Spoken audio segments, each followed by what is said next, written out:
الحمد لله نحمده ونستعينه ونستغفره ونعوذ بالله من شرور أنفسنا ومن سيئات أعمالنا من يهد الله فلا مضل له ومن يضلله فلا هادي له ونشهد أن لا إله إلا الله وحده لا شريك له ونشهد أن سيدنا وسندنا وحبيبنا ومولانا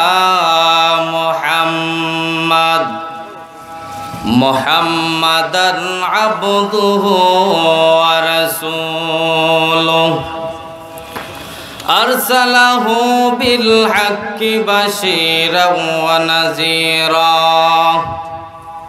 وداعيا إلى الله بإذنه وسراجا منيرا أما بعد فقد قال الله تعالى في كلامه المجيد وفي فرقانه الحميد أعوذ بالله من الشيطان الرجيم بسم الله الرحمن الرحيم والعصر إن الإنسان لفي خسر إلا الذين آمنوا وعملوا الصالحات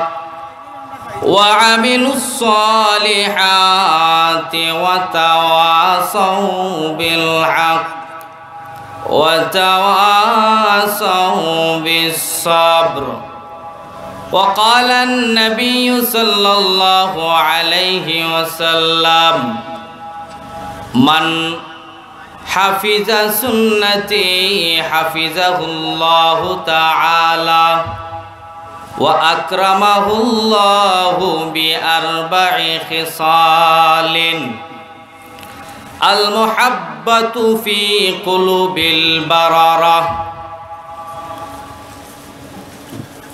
الآية أو كما قال عليه الصلاة والسلام: اللهم صل على محمد وعلى آل محمد كما صليت على إبراهيم وعلى آل إبراهيم إنك حميد مجيد.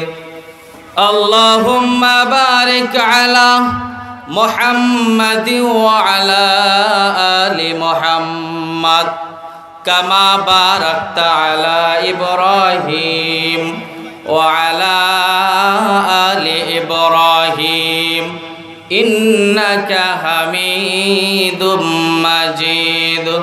بلغ العلا بكماله كشف الدجى بجماله حسنت جميع خصاله صلوا عليه وآله.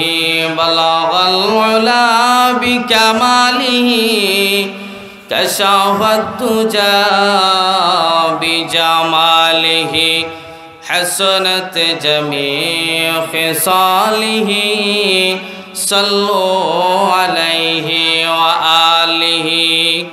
मोहम्मद ने आकर कुफर को मिटाया, कुफर को मिटाकर सदाकत बताया।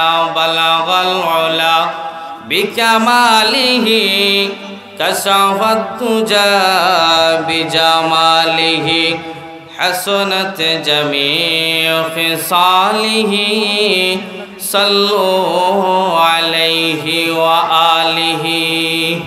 আলহামদুলিল্লাহ। আজকে জামিয়া ইসলামিয়া দারুল উলুম বরুনি মাদ্রাসার আন্তর্জাতিক ইসলামী মহাসম্মেলনের সম্মানিত সদ্দে মোহতরাম উস্তাদ সভাপতি সাহেব, আমার মঞ্চে উপবিষ্ট শ্রোতা ভাইয়েরা, পর্দার অন্তরের মহব্বতের শ্রোতা মা ও বোনেরা, সবাই আমরা শুকর আদায় করি আলহামদুলিল্লাহ। আজকে এই মাহফিল হওয়াতে আমরা খুশি না বেজার? আলহামদুলিল্লাহ খুশি। এজন্য রসুল পাক সাল্লাল্লাহু আলাইহি সাল্লাম এমন মাহফিলকে দুনিয়ার জিন্দিগির জান্নাতের বাগান বলেছেন। এ সমস্ত মাহফিলে আমরা যারা আসতে পারি, আল্লাহ পাক রব্বুল আলামিন আমাদের পিছনের সমস্ত গুনাহ মাফ করে দেন। সবাই বলেন সুবহানাল্লাহ। এজন্য গুনাহ মাফ করানোর জন্য এই সমস্ত মাহফিলে খুঁজে খুঁজে আমরা আসতাম। আর এই সমস্ত মাহফিলের আয়োজন যারা করেন তাদের জন্য শুকর আদায় করব, আল্লাহ পাক রব্বুল আলামিনের কাছে শুকর আদায় করব, যাতে আল্লাহ তাআলা এই সমস্ত মাহফিলকে জরিয়া করে আমাদের দুনিয়া এবং আখিরাতকে উজ্জ্বল করার তৌফিক দান করেন। সবাই বলেন আমিন। আমি আপনাদের সম্মুখে কথা রাখার মতো না, উস্তাদুল আসাতিজা ইকরাম এখানে ওয়াজ করবেন। দুই একটি কথা বলে আমার সংক্ষিপ্ত কথা শেষ করে নিব। আমি আপনাদের সম্মুখে কোরআনে কারিমের ছোট্ট একটি সূরাতুল আসর তেলাওয়াত করেছি।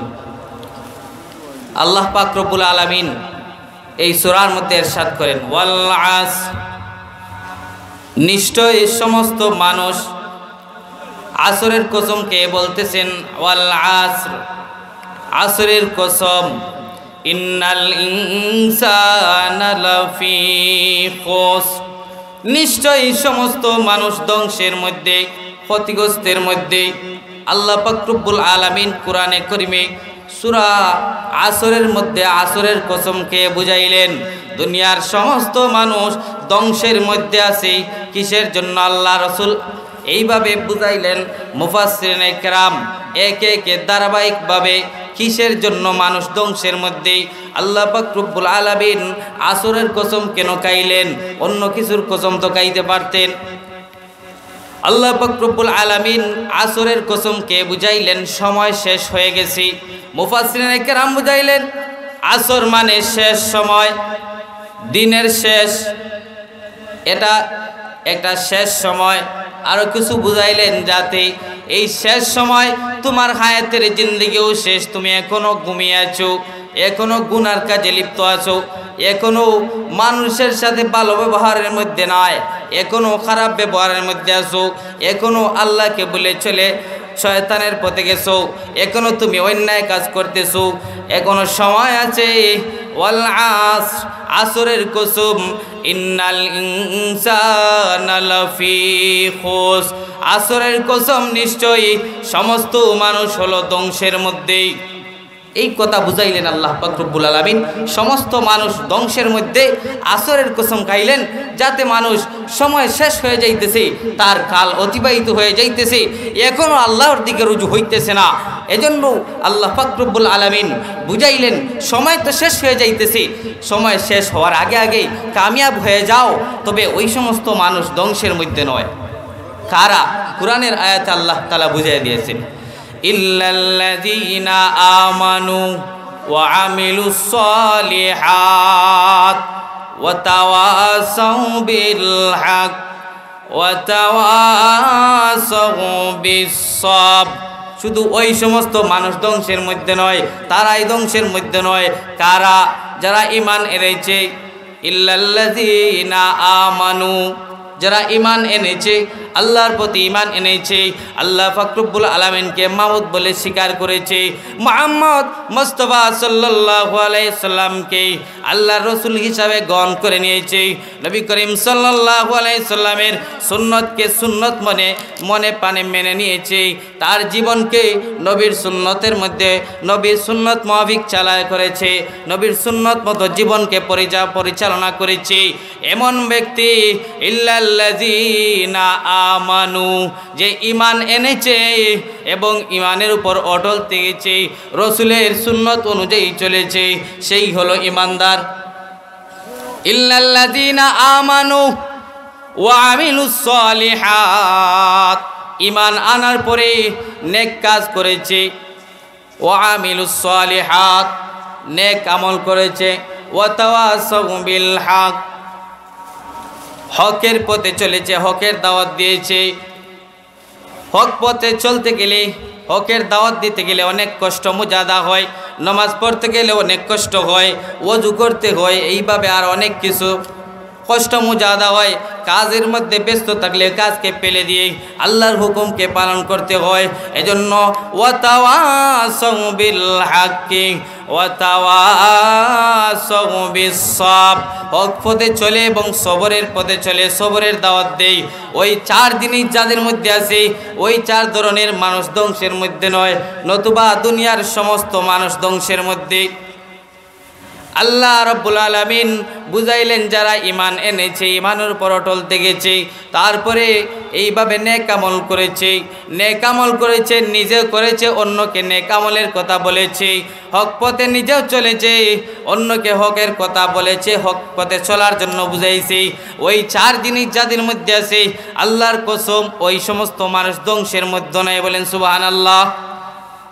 এজন্য কুরআনে অন্য আয়াতে আল্লাহ পাক রব্বুল আলামিন ইরশাদ করেন, ওয়ামান আহসানু কাওলাম মিম্মান দাআ ইলাল্লাহ ওয়া আমিলা সালিহাও ওয়া ক্বালা ইন্নানি মিনাল মুসলিমিন। ওই ব্যক্তির কথার চাইতে কার কথা উত্তম হইতে পারে, যে মানুষদেরকে আল্লাহর দিকে ডাকে, আল্লাহর দিকে ডাক দিয়ে আনে, আল্লাহর পথে চলার জন্য বলে, আল্লাহ বলা মানুষদেরকে আল্লাহর দিকে নিয়ে আসে।